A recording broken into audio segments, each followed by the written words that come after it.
So on the Corvair, this car, as you guys already know, has about 14. It will have about 1,400 horsepower, which is kind of pushing the limits on what a normal car, by today's standards would have. There's a lot of cars out there with 1,000 horsepower, but getting up in the 1,400 horsepower range, we want to go the extra step and give Denny, our customer, a roll cage. We don't normally do this, so it's going to be a bit of a challenge. Dustin's got his work cut out for him because it's got to fit in there, but also it's got to work with a really nice interior. So it's a big job. He's the right guy for the big job, but I think we'll feel better about turning our customer loose with that kind of horsepower. If it's got a roll cage, God forbid he would have an issue. At least the car's safe. Yeah. Safety's number one. We want our builds to be driven, so we got to practice where we preach here and give this guy a roll cage. So we made a couple of modifications to the inside to we want to hide most of this if we can, so we have plenty of room for these McLaren seats to go back and forth, and headroom obviously is important. So we sank them in, and the pieces that I got here now are just some basic mock-up pieces, just to get our general shape and get something to go off of, to make sure we got everything as tight as possible. And then it flows with the car too. It's not just a run-of-the-mill roll cage that we're sticking in here. So trying to engineer the car to go and be as safe as possible. So these are just mock-up pieces, get our general shape or bend, and then we'll do a centerpiece here and try to pull it out. And then we'll bend it out of one piece. Nice chromoly, lightweight tube, race car stuff, basically. So we'll make another couple modifications to this inner panel so that we can try to get this in and out as one piece and tie it into the perimeter frame down here, the rocker panels. So Roaster Shop gives us a nice basis or perimeter style frame, the fast track that we're using on this chassis, building the roll cage off the top of it. So we should have a pretty good base for this car to be safe and fast same time. The main portion of the cage that you want to start with, this is your base for everything and what's going to determine the shape of everything coming out from that. Basic race car stuff, we would have built a little dropout on the bottom of the frame and just bent a roll cage that went up bent, like a pretty simple deal. We've got a couple of compounds going on here with different shapes, but you can kind of see how it lays into the driver's side seat, and we keep the line with the layback. The post coming up from the door as well. So I thought that would be a cool feature to be able to hide, the brunt of this and not take away from the interior once we get that going. Got to keep those guys in mind too, and panels that they have to make. But eventually, once I get this figured out, there will be a back bar here that'll also have to be grafted a bit here into the sheet metal and then pass through the back seats of the car. We'll have harnesses going in as well that need to tie to that. And then your basic shape is going to stem off of this same shape, the roof line of the car. We'll drop a bar down through here, and I'm not sure exactly how it's going to land, but there will be another bar, and then we'll come back to the back side of the car and tie into the frame. So what's cool is I got all this space to work with. Scott rebuilt the quarter panels and the fenders. So right now the car's at the stage where this has to be done. And we got some room to work, so we can get a lot more creative with the tube work and also keep it legit. So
So can you tell me why we're cutting that channel out? We want the bar that's running through the roof line to tie back into the roof support. But with the structure of the Corvair, was never really meant for this, for any type of modification. So we don't have a lot of room to work with. So we're making kind of our own pillar here to give it some dimension.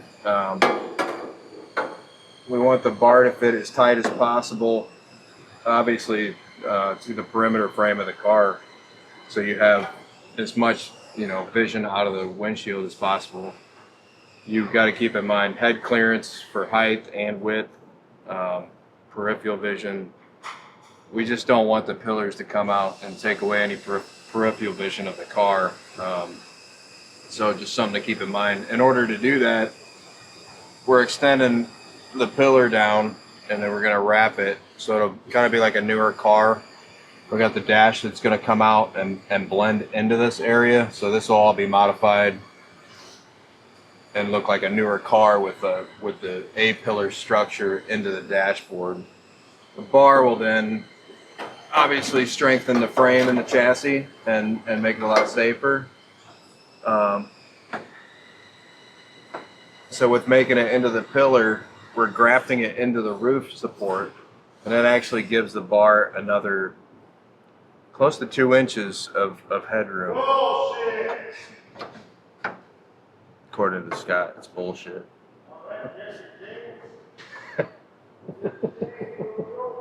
That's Francie pants. So this is gonna be nice and smooth up in here, and we'll have a nice channel to build off of this, and then we'll have a nice smooth transition for the headliner. So you won't see this, it'll be out of your way, and should be pretty badass though when it's done. Just takes a lot to get there. Quit your squawking. It's not your turn. You wait your turn. Get back in your hole. Go cut something.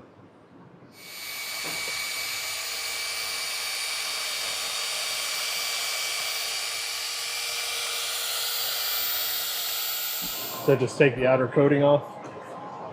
Yeah, I just want to, you don't have to, you can weld through that mill. Alright, chromoly, but I don't know, it looks nice when you get it off, and there'll be less prep work when they paint it. Because now you'll have a nice, more decent finish.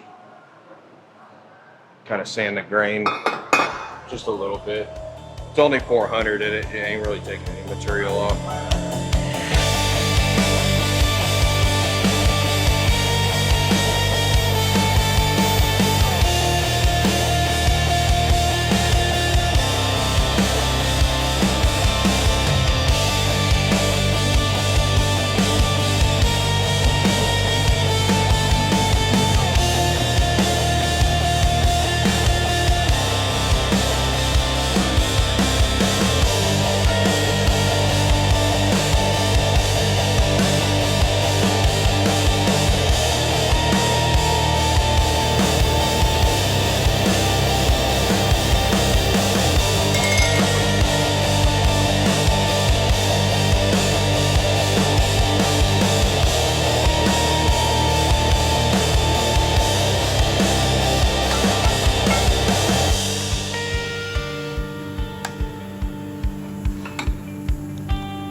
Key was too, slamming the suspension all the way up.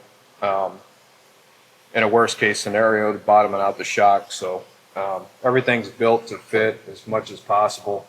We just kind of have this piece setting up in here right now, but you go lock to lock, and it still spins, so we're good. Plenty of room. So this side is a lot different. So your right height obviously is going to be affected. It's going to come down quite a bit, but we know we got clearance all the way slammed, so it should be good to go. And when everything's together, you won't even know any of this is there. But we made the car a lot stronger, maybe a little bit heavier, but definitely a lot stronger.